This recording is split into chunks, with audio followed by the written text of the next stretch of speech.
Bonsoir amis de la connaissance, amis du savoir, amis de l'Afrique, de la vraie Afrique, de l'Afrique réelle, et non de l'Afrique fantasmée, et non de l'Afrique des coups d'État, de l'Afrique du chaos, de l'Afrique de la propagande, de l'Afrique qui ne ressemble en rien à l'Afrique réelle. Bien le bonsoir à vous, nous sommes en ce jour où une marche a été appelée pour aller soutenir le capitaine Ibrahim Traoré qui serait dans la bonne voie.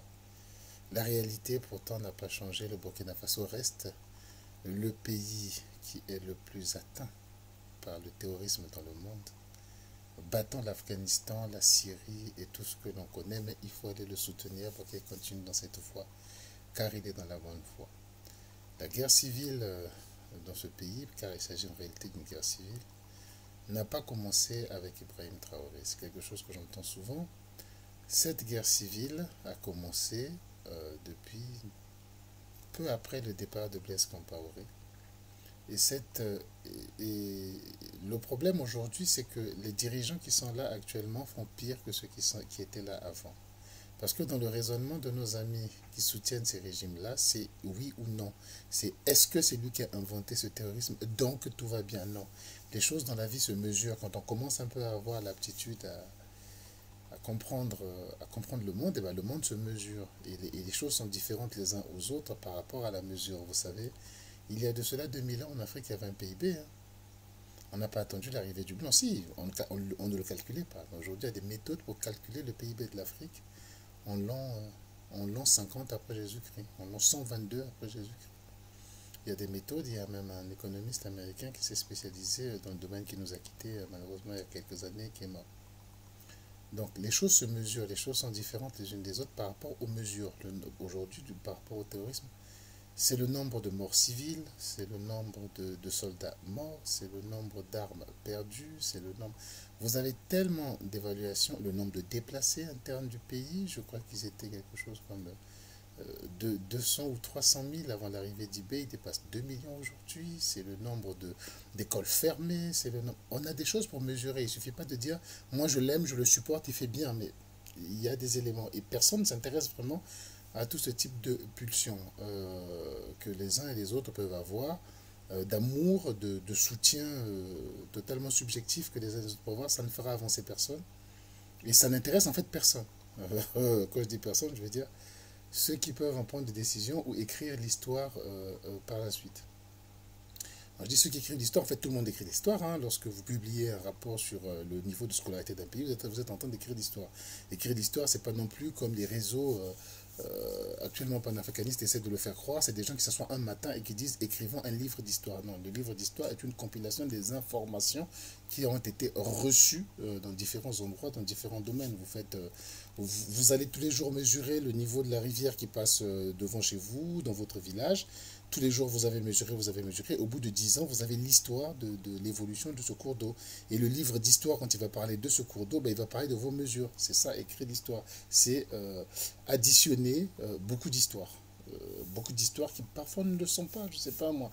Le nombre de tickets de métro achetés à une station donnée raconte une histoire. C'est comme ça qu'on écrit l'histoire. C'est pas un bureau où on écrit aujourd'hui vous allez écrire l'histoire de ceci. Parce que c'est un peu comme ça que cela essaie de se comprendre. Je suis tombé sur une vidéo. Mon sujet principal aujourd'hui, je vais vous parler de la décadence occidentale. Mais bon, comme je fais d'habitude en live en direct, je commence par des sujets autour.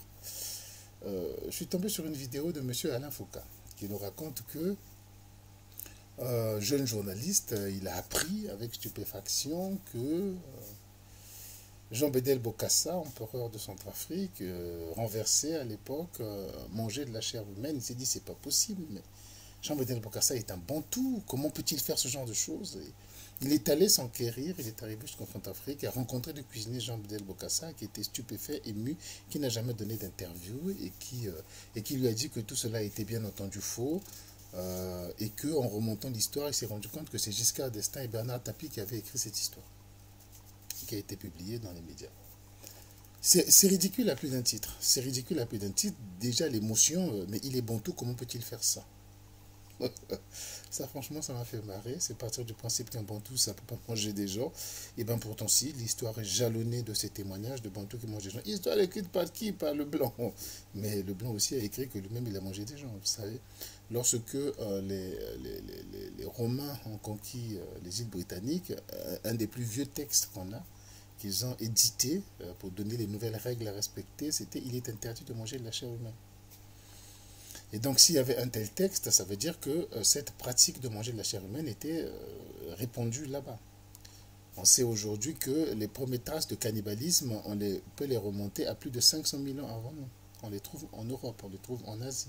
Comment peut-on savoir que les gens mangeaient de la chair humaine? Ben c'est tout ça, c'est l'histoire est une science. C'est pas, il suffit pas de répéter deux trois slogans. Ils nous ont colonisés, ils nous ont esclavagisés. Il suffit pas de répéter deux trois conneries comme ça que vous vous dites, parce que je commence à voir aujourd'hui des Africains qui se disent chercheurs en histoire. C'est-à-dire qu'ils répètent des petits bouts comme ça. Non, c'est pas ça. Il y a des techniques, il y a des méthodes. Je vais vous donner un exemple bête. On va fouiller dans une poubelle, dans un endroit, dans un trou où on jetait des ordures et on va trouver des ossements humains cuits ou des ossements humains coupés en boucherie, c'est-à-dire que des morceaux suffisants pour faire la portion de quelqu'un. Mais avec les examens d'aujourd'hui, on sait qu'il s'agit des ossements humains. Et on voit les traces de l'outil qui a coupé. Et donc, c'est pas tombé là par hasard, ça s'est pas coupé en des petits morceaux plus ou moins égaux par hasard. On sait que le peuple qui était là était cannibale. Et des peuples cannibales, il y en a partout. Donc, venir faire à des différentes époques, à des différentes étapes. Et le cannibalisme en Afrique s'est poursuivi jusque dans les années 1900-1910. Il y a encore des témoignages. Voilà, donc venir crier je suis bantou, je ne peux pas faire ça, ben ça il va vous faire rentrer dans une espèce d'émotion, de hauteur et de grandeur du bantou qui n'a jamais commis. C'est le blanc qui vous a dit de ne pas faire ça, bon sang. Parce qu'en même temps, ce sont des gens qui sont là à vous dire que, mais moi j'ai une culture, j'ai une identité au-dessus du blanc, mais tout ce que vous défendez comme valeur pure, c'est ce que le blanc vous a dit de ne pas faire. Tous les bantous ne mangeaient pas des gens, j'ai pas dit ça. Mais il y avait beaucoup de cultures bantoues où cela se pratiquait, où cela ne posait aucun problème jusqu'à l'arrivée du colon qui a imposé cela, qui a interdit cela. Et maintenant, un bon panafricaniste qui se respecte va crier oula, moi manger des gens, non, c'est faux. Ça, c'est la première chose. La deuxième chose dans le discours d'Alain Foucault, c'est vraiment de la manipulation. C'est d'essayer de faire croire que bon, bah, il est allé sur place. Bon, je n'ai même pas besoin de vérifier, je doute énormément. Euh, je doute pour plusieurs raisons. Alain Foucault n'a jamais vraiment été un journaliste d'investigation pour être envoyé quelque part, aller mener des enquêtes derrière quelque chose. C'est un chroniqueur, voilà. Mais c'est pas grave, accordons-le lui, il est allé sur place et il a vu ce bonhomme et il pourrait lui demander s'il a réellement mangé des gens. Bon, ben, supposons que ce bonhomme le savait et qu'on l'appelait à cuire des gens parce qu'il était un des derniers de son village qui savait, connaissait les bonnes recettes des gens, il n'aurait pas dit à Alain Foucault que oui, nous le faisions. Donc on ne fait pas non plus une enquête journalistique, historique, scientifique, sociologique, en allant demander une personne qui est impliquée au premier rang. Il y a des témoins, il y a des choses comme ça. Je ne dis pas qu'on va passer à manger les gens, cette affaire est totalement bidon. Elle est totalement bidon, on le sait aujourd'hui, parce que les gens de la DGSE qui ont sorti ce truc pour donner plusieurs raisons pour lesquelles on a fait tomber Bokassa, justement, l'ont dit, mais ça vient des services secrets français. Et ça ne vient pas de Giscard n'écrit pas d'article. Le président de la République française, beaucoup de choses à faire. Il ne fonctionne pas en disant vous allez raconter ça, vous allez raconter ça. Voilà, il peut fonctionner en disant ne dites pas la raison principale, trouvez-vous une raison. Il y a des gens qui sont payés, qui sont spécialisés pour le faire, qui vont le trouver, qui vont travailler. Mais il y a un flou qu'on essaie d'entretenir. Vous savez, moi j'en pose souvent la question de savoir si nos amis panafricanistes sont réellement ridicules ou ils font ça parce qu'ils savent qu'ils s'adressent à un peuple ridicule. Franchement, j'ai jamais tranché cette question. Parce que je ne sais pas si Alain Foucault ne réalise pas comment fonctionne un État comme la France, mais ce n'est pas possible qu'un président écrive ce genre de choses. Et surtout, l'associé à Bernard Tapie, il n'y a pas de lien entre Bernard Tapie et Giscard d'Estaing. Ils n'étaient pas en affaires ensemble. Voilà. Donc là, il ajoute un peu des conneries propres à lui. Et donc, c'est dans ces petits montages historiques-là qui, malheureusement, sont très crus et qui se diffusent énormément. J'aimerais également parler d'un petit sujet également. J'ai vu la vidéo de mon cadet, de mon fils, Antipanaf officiel. Vraiment, je vous prie de vous abonner à sa page sur TikTok. Je n'ai pas encore vu s'il avait une page Facebook ou s'il avait une page YouTube. En tout cas, sur TikTok, abonnez-vous à lui. J'ai vu sa vidéo où il revient tout particulièrement sur un bonhomme qui critique sa vidéo, et lui, il recritique le même bonhomme. C'est sur la vidéo qu'il a faite au sujet de l'argent que ça coûte de faire fabriquer des billets et des pièces de francs CFA. Il y a un bonhomme qui s'appelle, dont le nom sur les réseaux sociaux c'est Histoire Crépue, allez voir sa page, hein, pourquoi pas, je ne partage pas les mêmes opinions que lui, mais il faut aussi montrer ceux qui sont dans la propagande totalement mensongère et facile à dégommer.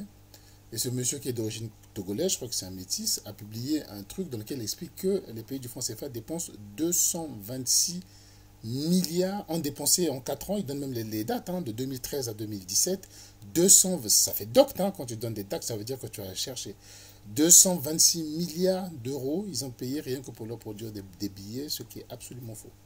Ce qui est absolument faux, et lui, dans sa vidéo, il essaie de débunker ça pour démontrer que déjà, les pays africains n'ont pas produit de PIB pendant cette période-là aussi immense que ça. Parce qu'il a même fait la conversion de ce montant en francs CFA, mais personne n'a produit ça. Alors, aller donner ça pour produire des billets, c'est vraiment de la folie. L'Europe elle-même dépense, dans ses recherches, 12 milliards de dollars à dépenser en 20 ans pour la fabrication des billets. 12 milliards de dollars. L'Europe, où il y en a beaucoup plus, qui sont beaucoup plus riches, comment pouvez-vous imaginer? Enfin, c'était bien fait. Et au retour, vous avez quelqu'un qui vient lui apporter des réponses, qui vient le contredire à sa contradiction pour venir, non pas lui parler de ce dont il a parlé, mais pour dire, il veut nous faire croire que la France ne s'intéresse plus aux francs CFA. Mais c'est pas ce qu'il a dit. C'est pas parce qu'on dit que ça n'a pas coûté 226 milliards et que c'est beaucoup trop, il faut peut-être diviser ce chiffre par 100. Peut-être par 1000 même, pour avoir le vrai chiffre. Voilà, donc les gens sont dans une espèce d'auto-mensonge volontaire, c'est-à-dire qu'ils veulent s'enfermer dans un mensonge en se rajoutant des mensonges. Le type qui lui répond a bien vu la vidéo. Et donc, mais il ajoute un mensonge en disant, mais regarde la vidéo que tu as faite, tu ne veux pas accepter qu'il y a eu 226 milliards de francs CFA. Je veux te prouver le contraire. Premier exemple pour te prouver le contraire, toi tu veux dire que la France s'intéresse pas aux francs CFA. Personne n'a dit que la France s'intéresse pas aux francs CFA. Tout le monde s'intéresse aux francs CFA. Tout le monde intéresse à toutes les monnaies du monde puisque le monde est interconnecté. Vous pouvez avoir des Américains qui vont faire du business au Bénin, vous allez avoir des Chinois qui vont aller faire du business. Tout le monde est interconnecté. Tout le monde doit savoir ce qui se passe avec telle monnaie. Si je dois croire, quand j'achète quelque chose là-bas, dans quelle monnaie je vais le faire. Donc tout le monde s'intéresse à tout. Déjà, ça, c'est un problème. Alors, l'exemple qui donne comme preuve que la France s'intéresse au franc CFA, c'est une table ronde qui a eu lieu au Sénat.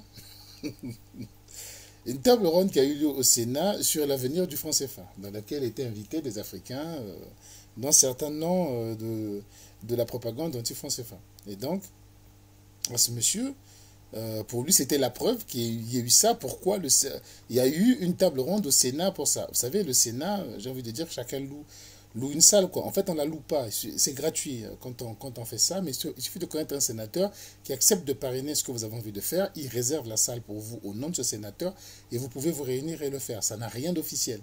Donc déjà ça, prendre ça comme exemple, la personne a déjà un grand problème de compréhension de fonctionnement de l'État. Un très grand problème. Donc pour lui, une réunion sur le franc CFA a lieu en France, ça veut dire que la France s'occupe du franc CFA. Mais la France s'occupe de tout. Si vous ne faites pas de réunion sur le dollar chez vous, vous avez un problème. Vous ne faites pas une réunion sur la monnaie d'un voisin, d'un pays avec qui vous êtes en affaires ou en échange, vous avez un problème. Mais là, ce n'est même pas la France. N'importe qui peut organiser cette réunion. C'est quoi la France? Donc ils sont toujours dans cette espèce d'embrouillement. Il suffit que trois Français, même des clochards, se réunissent quelque part. Pour eux, c'est la France qui est en train de faire. Donc voilà toute la difficulté qu'ils ont même de comprendre que la fabrication des signes monétaires du franc CFA, on appelle les signes monétaires les billets et les pièces. Ce qui ne constitue pas la monnaie dans son ensemble, ni dans sa création, ni dans sa circulation. Mais ce ne sont que des signes monétaires.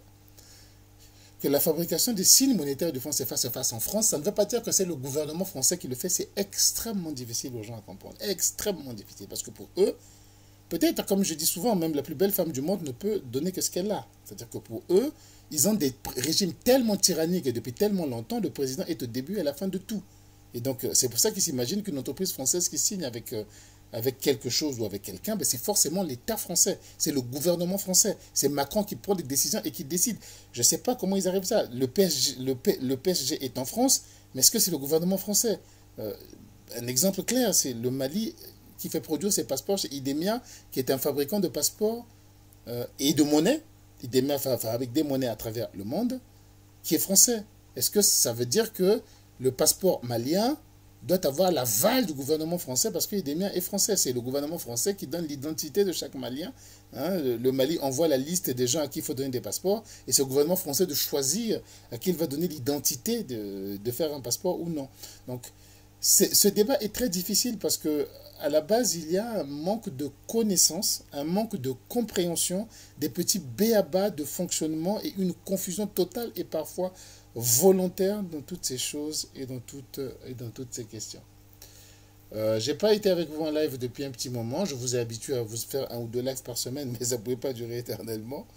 Voilà pourquoi j'enregistre ceci. Ce sur quoi je voulais vous entretenir tout particulièrement, mais je reviendrai en live, bien entendu, vous êtes habitué à poser des questions et moi à y répondre. Ce sur quoi je voulais vous entretenir, c'est tout à fait un fait du hasard qui s'est déroulé hier, au détour d'un train. J'ai rencontré des Africains qui m'ont reconnu. Ce sont des Africains qui me suivent, qui m'ont reconnu. Ils étaient trois, donc nous avons fait un trajet de train ensemble. Et le thème qui est vite venu, puisque ça se passe après la mort du pape, c'est la question de l'Occident décadent. Alors, c'est un bel échange. Et on a parlé de l'Occident décadent. Et selon eux, il faut le comparer aux hautes valeurs africaines qui vont sauver l'humanité et donc l'Occident avec. Ah ah!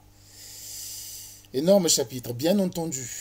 Ça commence par l'homosexualité qui est autorisée. Il y a des mariages gays en Occident. Ça se voit que c'est une société vraiment qui va vers sa fin. L'individualisme occidental sur lequel il faut tirer absolument.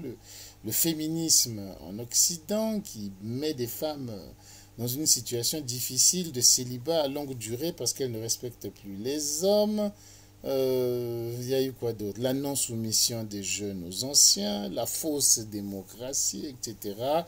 Bref, vous connaissez tous, je crois, le catéchisme noiresque. Le thème de la décadence de l'Occident existe aussi en Occident même, dans l'extrême droite tout particulièrement. Mais alors, à l'extrême droite, ceux qui utilisent ce thème de la décadence c'est justement d'accepter les cultures lointaines, surtout noiresques et arabes.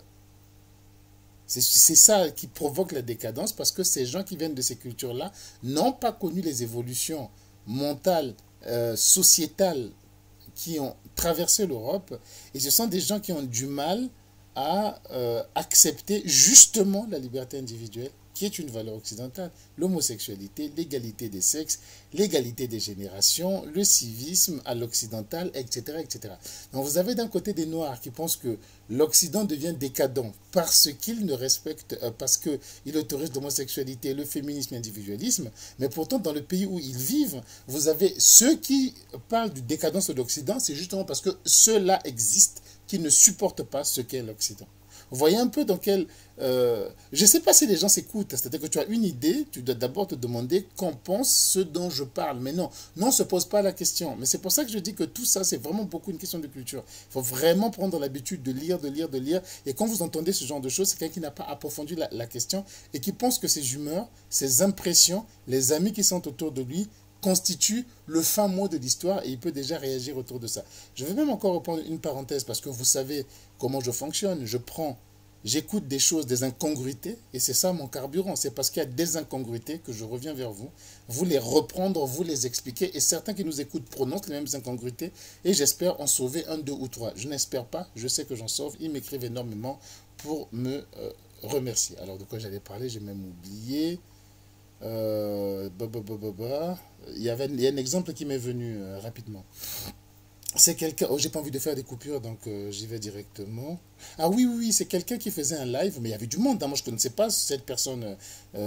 C'est vrai que je scrolle de moins en moins, donc il y a des nouveaux qui sont venus, qui sont très populaires. Quelqu'un qui réunissait 500 personnes, c'est pas facile, hein, par les temps qui courent. Réunissait 500 personnes dans son live pour leur expliquer que non, on a des faux intellectuels en Afrique. On a de faux intellectuels en Afrique, des intellectuels qui ne peuvent pas penser par eux-mêmes, ils ne font que copier l'Occident. Parce qu'un intellectuel, c'est quelqu'un qui s'assoit là et il te dit ce qu'il pense lui. Et vous voyez la hauteur de sa pensée. Et il est original. C'est ça un intellectuel. C'est quelque chose qu'on entend énormément, qu'on entend souvent. Si je passe mon temps à fignoler, à chercher des mots compliqués, c'est dur. Parce qu'il y en a qui me disent tu es trop cash. Oui, mais si je fais pas ça, je mettrais 8 heures pour essayer de dire qu'un con est un con. Je mettrais vraiment 8 heures. Donc je préfère aller droit au but. C'est quelque chose qu'on entend souvent chez les quasi-analphabètes. C'est-à-dire que les gens, ils pensent que, puisque lui, il n'agit que par sa propre pensée, il croit que quelqu'un d'intelligent doit lui ressembler à lui. Vous savez, moi, on me dit souvent, et tu te dis intellectuel, je ne me suis jamais dit intellectuel, soit dit en passant, c'est vous qui me l'accordez, et c'est ça, l'intellectuel, on le lui accorde. Et tu te dis intellectuel, alors que tu ne penses pas comme moi. Mais pourtant, toi, tu es un laveur de carreaux. Mais tu estimes que tu as atteint le niveau du génie maximum qu'un intellectuel doit penser comme toi. Donc ces personnes réagissent de la même manière. C'est-à-dire que lui, il pense que, comme lui, il n'a que son intuition pour pouvoir formaliser une réflexion, il croit que quelqu'un de haut génie devrait être comme lui. Or, qu'est-ce qui se passe quand tu agis comme ça, en disant que moi, je connais et je veux formaliser, alors que tu ignores donc finalement tous les calculs, les débats qui t'ont précédé. Parce qu'avant toi, il y avait des gens qui étaient intelligents aussi, hein, qui n'étaient pas bêtes. Et ils sont nombreux, et pendant des siècles et des siècles, vous savez, on écrit depuis quoi 4000 ans qu'on a inventé l'écriture. Et depuis toute cette époque-là, on a laissé des idées. Et l'avantage de l'écriture, c'est que tu peux mourir, tes idées restent. Ceux qui viennent après revoient ces idées-là et corrigent les fautes qu'il y avait et en complètent. Et plus tu es instruit, plus tu te rends compte de tout le débat qu'il y a eu derrière toi. S'instruire, en fait, c'est être au courant de ce qui s'est passé avant toi. Et toi, quand tu arrives, tu es dans un système de complément. Mais il ne faut pas croire que les 4000 ans d'histoire qu'il y avait, on n'y avait pas pensé. C'est toi, avec ta propre concentration, qui va dire que moi j'ai tout compris, tu perds ton temps. D'abord, c'est sûr que tu auras tout faux. Mais en plus, manquer tout le débat qu'il y a eu avant, quel que soit le domaine, hein, science, histoire, philo, ne pas connaître tous les débats qui ont précédé, bah, tu vas aujourd'hui raisonner comme un philosophe, si on peut l'appeler ainsi, 1500 ans avant notre ère. Parce que quand on arrive à la philosophie de Platon, d'Aristote, de Euclide, nous sommes à 300, 400, 500 ans avant Jésus-Christ, la philosophie est déjà très évoluée. Leur niveau est déjà très évolué parce qu'ils ont déjà lu des anciens. Vous voyez? Et lorsque vous n'avez pas toute cette connaissance, toute leur culture, vous allez raisonner comme un homme d'il y a 2800 ans.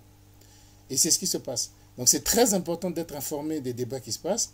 Et là, c'est très important déjà quand vous parlez de décadence occidentale, ce qui est le thème de ce soir en fait, de savoir qu'est-ce que ce mot veut dire et qu'est-ce que ce mot veut dire pour les Occidentaux, que tu es toi la décadence occidentale, tu es en France, tu es noir, tu es arabe, tu parles de décadence occidentale, tu es le danger de l'Occident, tu es la décadence occidentale. Mais ça, tu ne le comprends pas, parce que quelqu'un qui sort ce genre d'énormité, forcément, il ne l'a pas compris. Lui, il pense que la décadence occidentale, c'est des choses qu'il voit en Europe qui n'existaient pas en Afrique, et comme il pense que son intuition est la meilleure, donc l'intuition africaine était donc la meilleure. C'est pour ça que je précise que vraiment ce thème existe en Europe, mais dans le sens que parce que vous n'acceptez pas les mouvements en Europe, vous êtes le danger.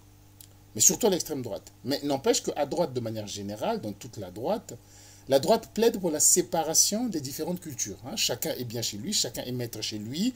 Je ne vais pas forcément m'imposer chez les autres, mais qu'ils ne viennent pas s'imposer chez moi. Voilà un peu l'idéologie globale de la droite. Déjà, et les Noirs, malheureusement, n'aiment pas la droite. Ils sont majoritairement à gauche. Mais que vend la gauche?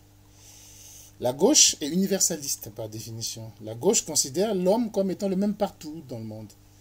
Que l'homme est en quête du même bien-être, où qu'il soit. Et que les traditions ne sont en réalité que les dictats de la classe dominante.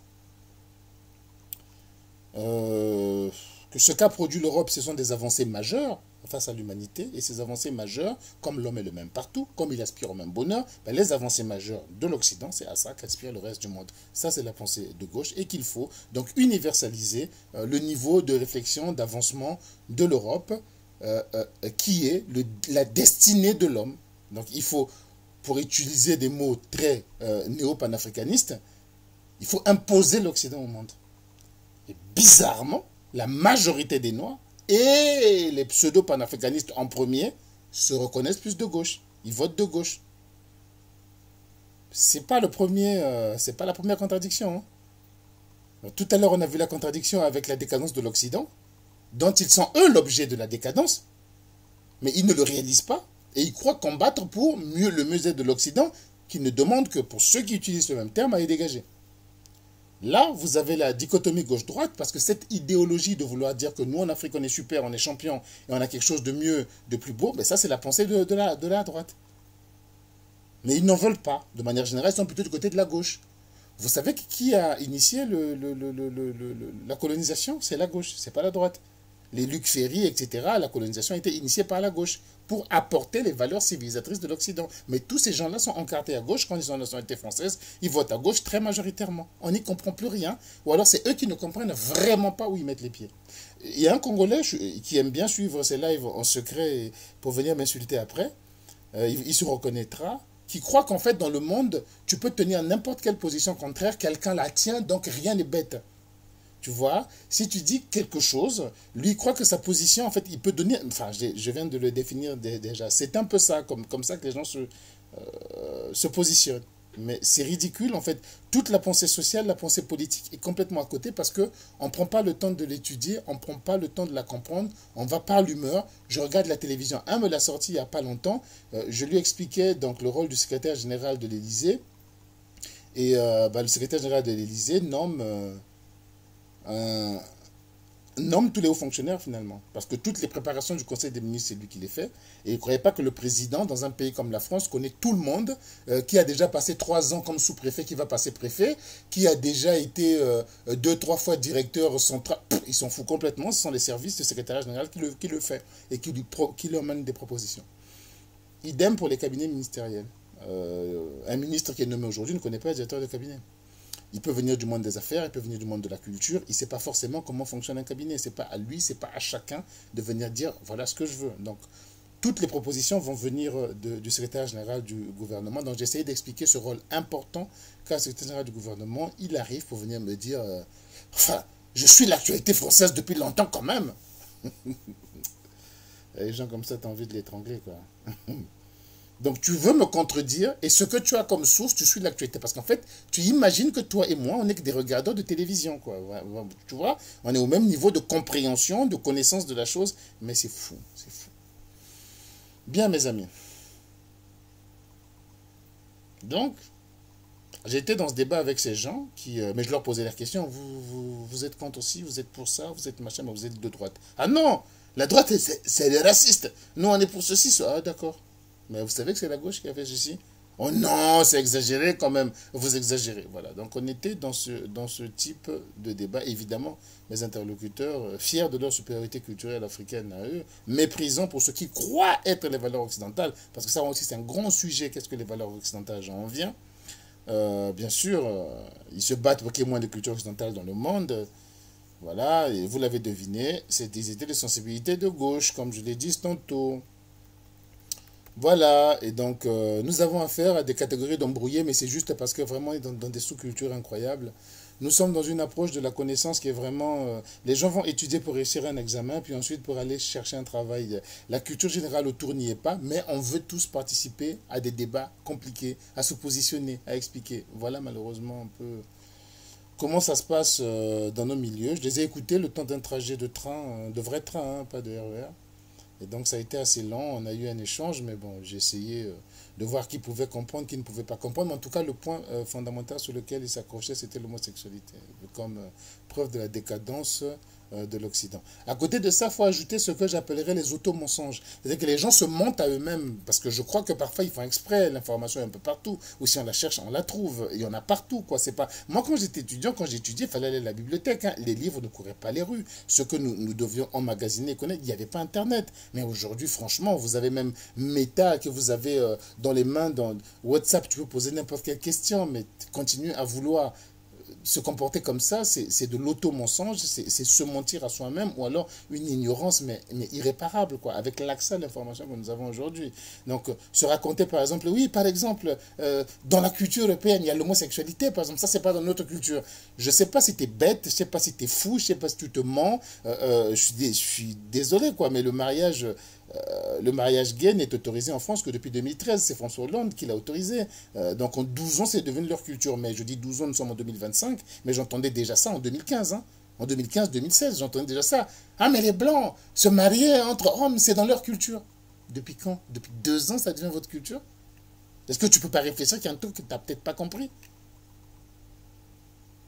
Aux États-Unis, si ma mémoire est bonne, 2014-2015, il y avait plus de 20 États, peut-être même 30 États américains, où le mariage gay était interdit, 2014-2015. C'est la culture occidentale, c'est la culture occidentale. Mais je ne sais pas, tu fais exprès ou tu es bête? Réfléchis alors, il y a un détour. Non, il faut que tu puisses vendre ta sauce comme, comme tu l'avais. Il faut que tu t'obstines à vendre ton discours dogmatique. Ben, quand on est dans le dogme, on ne peut pas comprendre. Et la plupart des gens, tous les trois qui étaient là, qui faisaient ligue contre moi, c'était des gens qui étaient dans le dogme absolu et qui avaient de la difficulté à comprendre. Mais j'ai trouvé le sujet suffisamment intéressant, suffisamment traité par les Africains pour revenir là-dessus et en parler.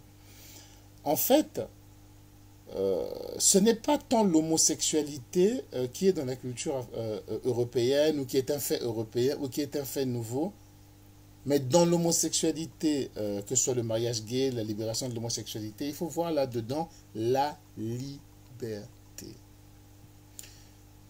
La légalisation du mariage gay ou simplement la légalisation de l'homosexualité, qui était encore punie de prison en France il y a, dans les années 80, au début des années 80, c'est François Mitterrand qui a mis fin à tout ça. Il y avait même un service de police qu'on appelait la police des mœurs, qui était chargé de surveiller qui est homosexuel, quelles sont les boîtes homosexuelles qui ouvrent, et les prostituées et tout ça, ça s'appelait la police des mœurs, ça a été fermé. Donc aujourd'hui, si tout ça a été libéralisé, ce n'est pas tant parce qu'ils aimaient l'homosexualité. L'homosexualité n'est qu'un effet, une conséquence d'un autre fait qui est la liberté. En effet, au fil du temps, la liberté a été accordée en Europe, en France, en Occident, à plusieurs catégories sociales ou identitaires qui en étaient privées tout au long de l'histoire. Et bien, cette idéologie européenne, en fait, elle commence à partir des Lumières, hein, comme on les appelle, qui n'étaient pas aussi lumineux que ça, puisqu'ils commettaient encore beaucoup d'erreurs, mais c'est au fur et à mesure que ça se complète. Parce que là aussi, j'entends, ah, on les appelle les Lumières, mais Voltaire était raciste. Ah ben oui, parce qu'on ne devient pas, du jour au lendemain, on a compris tout pour le reste de l'humanité. Justement, ça se comprend, ça se complète. Voltaire, je ne sais pas s'il a été homophobe, il aurait très bien pu l'être, mais le mouvement qu'ils ont mis en place, tous ces philosophes des Lumières, pas que français, vous avez les Kant, etc., continue à faire son effet. Donc il y a des premières libertés qui ont été accordées à l'époque, la liberté de ne pas croire par exemple. C'est quelque chose à l'époque qu'on a déjà accusé de décadence de l'Occident. Un Occident sans religion, où on a le droit ouvertement de critiquer la religion ou de critiquer Dieu ou de dire qu'il n'existe pas, comme l'a fait Nietzsche, comme l'a fait plein d'autres. C'était déjà mais la folie et la décadence. Mais cette liberté de ne plus penser dans les carcans religieux a développé l'humanité, lui a donné des possibilités infinies, parce qu'à l'époque, je ne sais même pas si on avait inventé une fusée, qui allait accepter de prendre la fusée, de monter au ciel. La Bible dit clairement que Dieu habite au ciel, tu vas le chercher. On n'allait pas le faire. C'est parce qu'on a débloqué ça. On a dit que non, on a le droit de raisonner hors de la Bible, on a le droit que nous savons faire des avancées extraordinaires pour soigner des maladies incroyables, pour régler des guerres, pour etc., etc. Donc, mais à l'époque, pendant qu'ils faisaient ça, ils ne voyaient pas toutes les conséquences. Mais ils se sont dit, c'est quand même positif. S'il y a 3 points positifs, 1 point négatif, on l'essaie. Ils l'ont essayé et ça a beaucoup aidé et beaucoup développé la société. De la même manière que la fin du servage, hein, vous savez c'est quoi le servage? À l'époque, il y avait des seigneurs et des serfs. Les serfs, c'était les gueux, les gens qui n'avaient les 100 grades, les paysans qui constituaient 95%, 98% de la population. Le reste des gens, c'était les nobles. Il n'y avait pas de bourgeoisie au milieu. La bourgeoisie est née après, justement par l'acquisition des libertés également. Donc, tout ce chemin, parce que tout à l'heure, j'ai dit que ça commence ça commence avec les Lumières, mais ça commence un peu avant, Moyen-Âge, au Moyen-Âge, voilà. Mais les Lumières, c'est vraiment ce qui va être la grande détonation de cet effet de liberté qui va mettre fin donc au servage. Et le servage lui-même va donner naissance, la fin du servage va donner naissance petit à petit à la bourgeoisie, permettre à tout le monde d'avoir les mêmes droits commerciaux que les autres, alors qu'avant, il n'y avait que les nobles qui avaient droit. Il y avait que les nobles qui possédaient des terres et sur lesquelles les pauvres paysans travaillaient et leur reversaient quelque chose, et c'est tout. Et si plus vous gagnez de l'argent, plus le noble augmenter les taxes de manière à s'enrichir lui, et toi tu ne pouvais pas monter. Mais à un moment donné, les gens sont devenus propriétaires de leurs terres. Il y a eu la classe des marchands qui a été créée, etc. Ils se sont enrichis. Tout ça, c'est le cheminement de la liberté.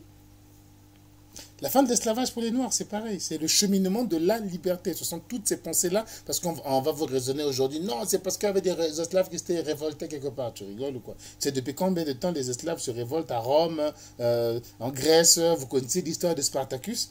On ne s'est jamais réveillé le matin pour dire qu'on arrête l'esclavage, jamais. C'est toute cette pensée intellectuelle libérale qui a conduit à la libération des esclaves. Et quand on a mis fin à l'esclavage, ça ne s'est pas arrêté là. Les libertés ont continué. L'esclavage a été mis fin, mais il n'était pas question que les anciens esclaves deviennent français. Il n'était pas question qu'ils aient le même salaire que le maître. Il n'était pas question qu'ils aient le même droit que les maîtres. Tout ça s'est construit au fur et à mesure, jusqu'au mariage mixte. Tout ça, ce sont des libertés, et là j'ajoute un autre point, l'égalité, des libertés, des égalités, des droits de justice égaux, qu'il s'agisse de justice sociale, qu'il s'agisse de justice judiciaire, de justice juridique. Tout ça, ça s'acquiert petit à petit. C'est pas du jour au lendemain. Les philosophes, les Lumières en parlant en 1789 et en 1790, ça y est, on avait fini le travail, quoi. Et puis on se croise les bras. Parce que ça, c'est un des problèmes des Africains, quoi. C'est-à-dire que l'évolution de la société, on ne la voit pas. On a l'impression que tout doit venir d'un coup et un jour. Non, les choses se construisent au fur et à mesure. Donc, le noir de 1820 n'était pas aussi libre que ça. Déjà, l'esclavage avait été rétabli dans certains endroits, etc. Mais celui de 1848 était encore mieux. Celui de 1900 était mieux. Aux États-Unis, dans les années 60, n'avait pas le droit de s'asseoir au même endroit dans un bus avec un blanc. Mais celui de 1990 a le droit. Il a même le droit d'être propriétaire d'une compagnie de bus, etc., etc. Donc, tout ne se fait pas en un jour. Ça va en se complétant. Et ça, c'est un des principes d'ailleurs de l'Occident qui est le progrès. Accepter le progrès dans la démarche dans laquelle on est en train de faire. On ne peut pas tout obtenir aujourd'hui, sinon c'est la guerre. Donc, quel autre exemple je vais donner? Tout ça, c'est la conséquence. Le droit des femmes, le droit des femmes à travailler, le droit des femmes à voter. Tout ça, c'est l'évolution de cette même liberté. Mais le jour où les femmes ont eu le droit de travailler, ce n'est pas le même jour qu'elles ont le droit de voter. Ce n'est pas le même jour. Le vote des femmes en France, c'est 1946. Le jour où les femmes ont... 1946, tenez-vous bien. Le jour où les femmes ont eu le droit de travailler, ce n'est pas le même jour qu'elles ont eu le droit dans les papiers. On a dit une femme peut être chef de famille alors qu'elle est mariée. Non, ça c'est venu en 73. Que l'autorité parentale se partage à deux. Donc il y a des choses qui se font petit à petit parce qu'on y trouve un intérêt. C'est pas juste parce qu'on s'est dit qu'est-ce qu'on va encore faire chier le monde pour montrer que nous on est occidentaux. Non, parce qu'on y trouve un intérêt pour l'individu et pour la communauté. L'individu, voilà encore un point très important de la culture et de la société occidentale, la création de l'individu. La plupart des sociétés dans le monde, ou quasiment toutes, n'ont pas connu l'individu. Ils ont connu la communauté, il y a un chef de famille, il y a un chef de clan, il y a un chef de tribu, il y a un chef de village. Et c'est lui qui représente pratiquement toute la famille. Mais que chaque personne a le droit de s'exprimer pour lui, de mener la vie qu'il a envie de mener, c'est l'Occident qui l'a inventé. Je vais même vous surprendre, pour ceux qui sont chrétiens, c'est Jésus-Christ qui l'a inventé. Ouais. Ouais, c'est la plus ancienne trace individualiste qu'on a trouvée. C'est lorsque Jésus dit... Jésus crée ce qu'on appelle... la responsabilité individuelle. Parce que dans la loi de Moïse, les fautes d'un père se répercutaient sur ses enfants, sur sa descendante, sur cette génération. Jésus y met fin. Jésus crée, je ne me rappelle plus du passage, mais Jésus crée la responsabilité individuelle. Tu commets des bêtises, c'est toi qui seras puni, c'est pas toi et toute ta famille. Et cette idée individualiste va se répandre. Et c'est pas que dès que Jésus a dit ça, tout le monde a une carte d'identité. Non, non, non, non, non, ça a pris des siècles. Elle a diffusé, elle a infusé. Ça a pris des siècles, ça a mis du temps. Et on en est arrivé à un point aujourd'hui en Occident où l'individu, où les droits individuels doivent être respectés, protégés par la communauté, et les droits de la communauté ne sont pas supérieurs aux droits de l'individu. Alors qu'en Afrique, même dans les débats que nous avons regardés, tous ceux qui soutiennent les putschistes, en fait, ils considèrent que l'intérêt national est au-dessus de l'intérêt individuel. En Europe, c'est pas vrai. C'est pas vrai. C'est pas vrai. Voilà. Voilà un peu des conceptions, mais vous croyez que c'est nouveau, hein, que c'est une super valeur africaine. Non, les sociétés primitives anciennes raisonnaient comme ça. C'est ça qu'on appelait à un moment donné la raison d'État. C'est Machiavel qui invente ce terme. Et Machiavel fait partie de l'évolution. Mais il met un nom sur quelque chose qui existait déjà. Le roi est tout divin, il a le droit de massacrer, de tuer, même des bébés peuls, hein, dans le dos de leur maman. Le roi est machin. Voilà ce que défendent les Africains. Mais ça existe depuis la nuit des temps, j'ai envie de dire, même si je déteste cette expression, qui prouve qu'on ne sait pas de quoi on parle, parce qu'il n'y a pas d'histoire sans date. Mais enfin, c'est juste une manière de dire depuis longue date. Ça existe. Ce que l'Occident a fait par évolution et par progrès, c'est de créer le droit individuel et la protection du droit individuel. Vous voyez? Donc, à côté de la liberté, je l'ai dit, hein, il y a l'égalité, il y a la justice, il y a tout ça. Euh, et puis également, il ne faut pas oublier également un point très important, c'est le changement social, accepter le changement, modifier pour mieux vivre, pour se délaisser des tâches les plus difficiles, aller avec là où créer des machines, créer des trucs, une organisation nouvelle, sociale. Ça aussi, c'est quelque chose de très compliqué. J'ai beaucoup travaillé en Afrique. J'avais travaillé en France sur l'administration numérique. C'est-à-dire que toutes les administrations devaient passer sur Internet. Ça s'est passé sous Sarkozy à l'époque, 2007-2009. Ça s'est passé à cette époque-là sous Sarkozy. Il fallait passer toutes les administrations numériques. Et j'avais suivi tous les débats à cette époque-là. Des gens qui avaient 70 ans, qui n'avaient jamais vu un ordinateur, qui disaient mais vous êtes malade, qu'est-ce qu'on va devenir? Est-ce que nous on est capable de le faire et tout, mais il y en avait mais pas beaucoup. Et l'institution du progrès est tellement intégrée qu'on a mis en place toutes les instances nécessaires pour pouvoir les accompagner. Aujourd'hui on y est, toutes les administrations sont en ligne, toutes les administrations. Quelques années après, j'ai été confronté à la même question de l'e-administration, à essayer de faire la même chose en Afrique. On allait gagner du temps, parce qu'on n'a pas les moyens d'avoir des administrations partout, proches du citoyen, pouvoir avoir des bornes ou des bureaux administratifs qui réunissent tout, mais où il n'y a quasiment personne. Il y a quelqu'un qui vous guide juste à remplir vos demandes, à faire vos impôts, à porter plainte, voilà quoi, à faire tout ce que vous avez à faire dans un bureau administratif en Afrique. Mais c'est même les dirigeants qui sont de pouvoir qui disent non, nous on est une société, c'est compliqué pour les gens. Beaucoup sont illettrés. Non, ça c'est pas bon pour nous. On va faire comme on a toujours fait. On va aller doucement. Hein? Il y a l'instituteur qui va aller expliquer. On n'a jamais réussi à créer l'administration. Mais c'est une question de mentalité.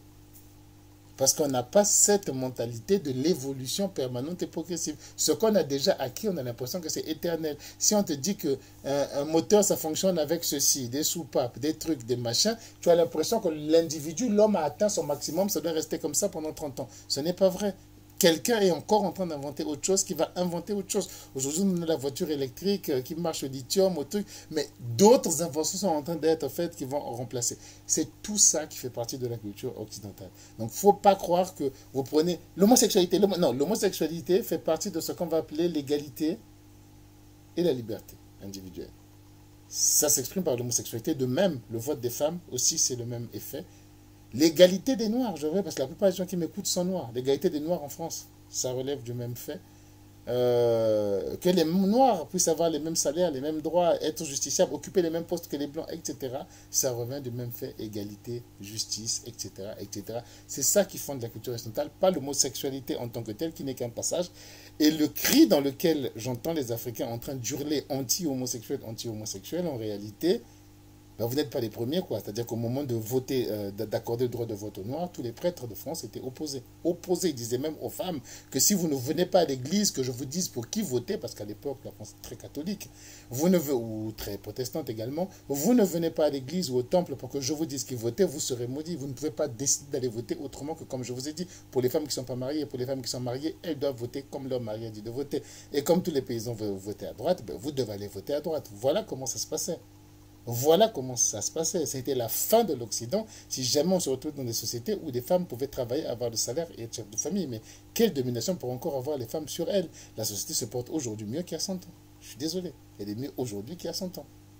Oui, ça laisse des gens qui avaient envie de se marier ne pas avoir envie, mais ça a aussi créé des femmes qui ne trouvent pas indispensable de se marier, ce qui ne les empêche pas d'avoir des relations, etc. Est-ce que c'est mauvais de ne pas être marié, d'avoir des relations? On va le juger à quoi? À l'aune du temps. Eh bien, c'est pas mauvais. Les gens s'en sortent plutôt pas mal.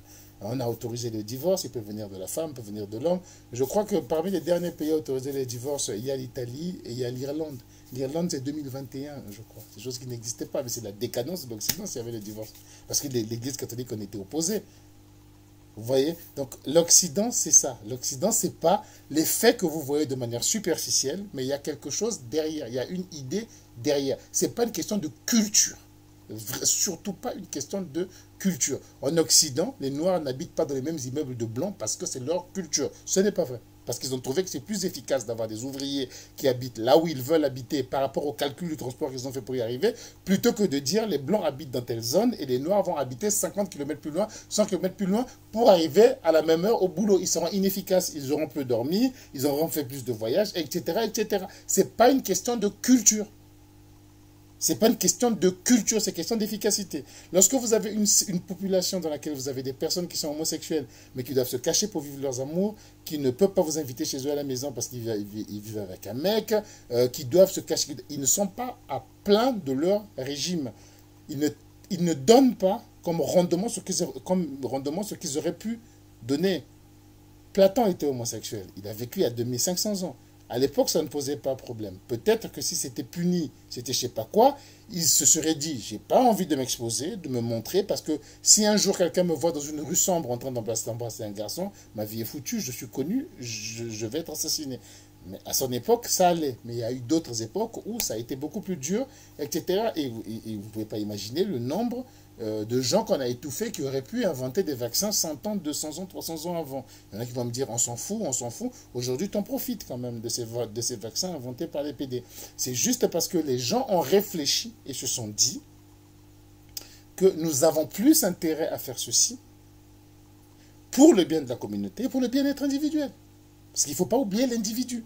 Mais chez nous, c'est la communauté. La communauté est choquée en regardant deux hommes faire ceci. Et je vais vous dire, hein, moi que je suis en train de vous parler, je suis un hétéro pur sucre.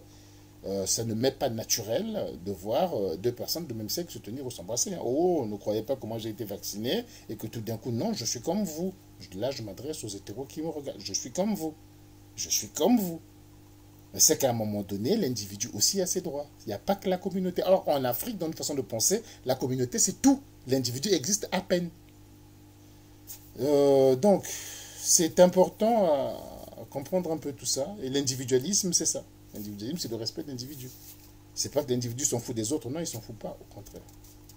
Au contraire. Parce que là, je vais rebondir, je vais tomber, peut-être je vais me clôturer là-dessus. C'est l'intérêt de faire des enregistrements plutôt que des lives. J'ai pas 50 000 questions à répondre, mais j'y répondrai au cours d'un live, en faisant un live.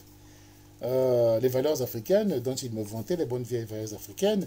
La première, il me dit, mais la solidarité africaine, le communautarisme, c'est bien. Nous, on vit en communauté, on prend les nouvelles des uns et des autres. Voilà. Je dis, c'est bien sympa, mais toute cette super civilisation africaine dont vous me parlez n'a pas inventé la sécurité sociale, n'a pas inventé les retraites, n'a pas inventé toutes ces choses. C'est bien beau hein, d'en parler, d'essayer de les promouvoir. Mais qu'est-ce que vous avez inventé avec ça? Parce que ce que vous appelez la solidarité africaine, c'est quoi? C'est la solidarité avec les personnes que l'on connaît. C'est la solidarité avec ses proches, son père, sa mère, son frère, mais ceux qu'on ne connaît pas, on s'en fout complètement. On s'en fout complètement, on ne paye pas les impôts pour eux, vous n'avez pas une caisse où vous mettez de l'argent au cas où vous allez cotiser pour le décès de quelqu'un. Ça, on est très fort pour cotiser pour les deuils. Alors, vous préférez ce type de solidarité où chacun s'occupe avec ses petits moyens des gens qui sont proches, parce que beaucoup de gens n'ont pas de gens proches qui peuvent s'occuper d'eux, c'est pour ça qu'il y a beaucoup de pauvres. Ou alors une solidarité inventée, fabriquée, adaptée à notre société, à laquelle chacun donne des prélèvements pour que tout le système à côté puisse fonctionner. En Afrique, rien que prélever des impôts, c'est un problème. Nous sommes un des derniers continents où le prélèvement des impôts est le plus difficile. Pas un des derniers, le dernier. Vous avez des pays où le taux d'imposition, les personnes imposées, l'assiette ne dépasse pas 8%. Je crois que le plus bas, c'est le Niger. Il doit être à 5 ou 6% de personnes imposées. On n'arrive pas à le faire. Les gens ne comprennent pas d'eux-mêmes l'intérêt d'aller se faire imposer.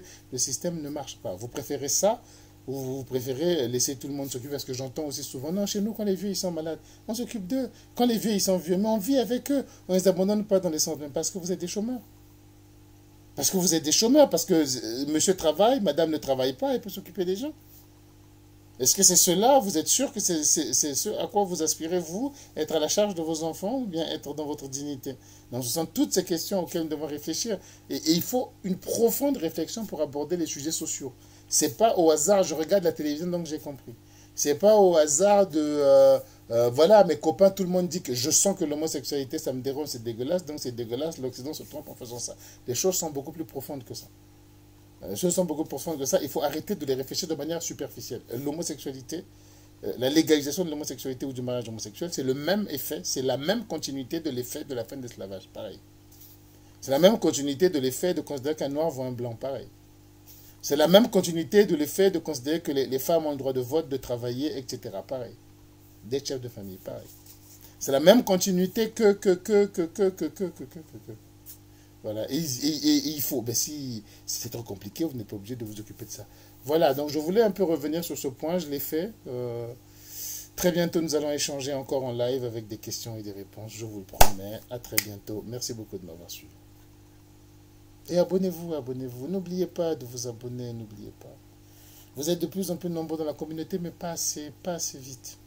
C'est bien, non, qu'on partage que tout ce que je viens de dire, que vous ne soyez pas le seul à le garder pour vous. Partageons-le. Je vais revenir avec des vidéos, je vais intermitter parce que je ne peux pas faire de live tout le temps. Moi, je suis désolé. Je vais faire par intermittence des vidéos et puis quelques lives quand le temps nous le permettra. Merci beaucoup à tout le monde. Coucou, coucou.